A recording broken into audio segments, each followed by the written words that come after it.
నల్లమల ప్రాంత అభివృద్ధికి ప్రత్యేక ప్రణాళికలు రచిస్తామని సీఎం రేవంత్ రెడ్డి తెలిపారు.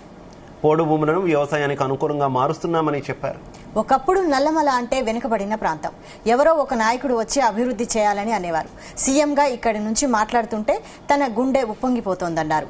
పాలమూరు నల్లమల ప్రాంత వాసినిగా గర్వంగా చెప్పుకుంటానన్నారు. నాగర్ కర్నూలు జిల్లా అమరాబాద్ మండలం మాచారంలో ఇందిరా సౌర గిరి జల వికాసం పథకాన్ని సీఎం ప్రారంభించారు. ఈ సందర్భంగా నల్లమల డిక్లరేషన్ను ఆయన ఆవిష్కరించారు.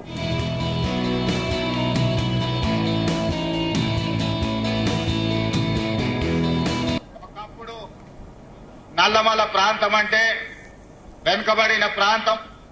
ఈ ప్రాంతం అభివృద్ధి చెయ్యాలి అని అంటే ఎవరి తరము కాదు, ఎవరో నాయకుడు వచ్చి ఈ ప్రాంతాన్ని అభివృద్ధి చేయాలన్నట్టుగా మాట్లాడే వాళ్ళు.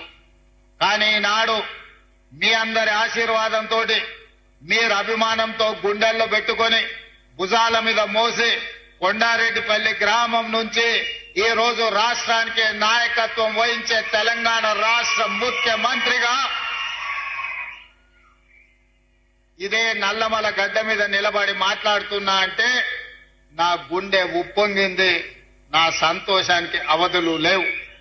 మన ప్రాంతం, ఈ ప్రాంతం నుంచి మహేంద్రనాథ్ గారు మీ అందరికీ తెలుసు, ఉమ్మడి రాష్ట్రంలో తెలంగాణ ప్రాంతం నుంచి ప్రాతినిధ్యం వహించిన మహేంద్రనాథ్ గారు నిజాయితీకి మారు పేరు. వారే కాదు, ఈనాడు ఈ ప్రాంతానికి సంబంధించిన మన బిడ్డ ఉత్తమ పార్లమెంటేరియన్ జైపాల్ రెడ్డి గారు దేశాన్ని వన్నె తీసుకొచ్చి పాలమూరు ప్రాంతం వాళ్ళు మేధావులు అని నిరూపించి ఉత్తమ పార్లమెంటేరియన్ గా రాణించిన వాడు.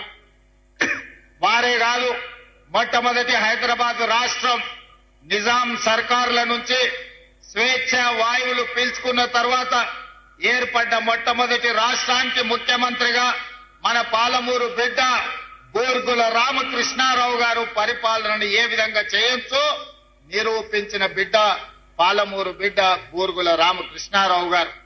మరి అలాంటి పాలమూరు ప్రాంతమన్నా, నల్లమల్ల అడవి ప్రాంతమన్నా నాకు ఎంతో గర్వకారణం.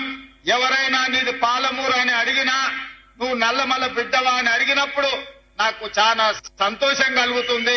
నా ప్రాంతం ఒక గొప్ప ప్రాంతం. ఈ ప్రాంతం నుంచి వచ్చిన వాళ్ళము నేను కష్టపడతాం, కష్టాన్ని నమ్ముకుంటామని చెప్పి గర్వంగా చెప్తా.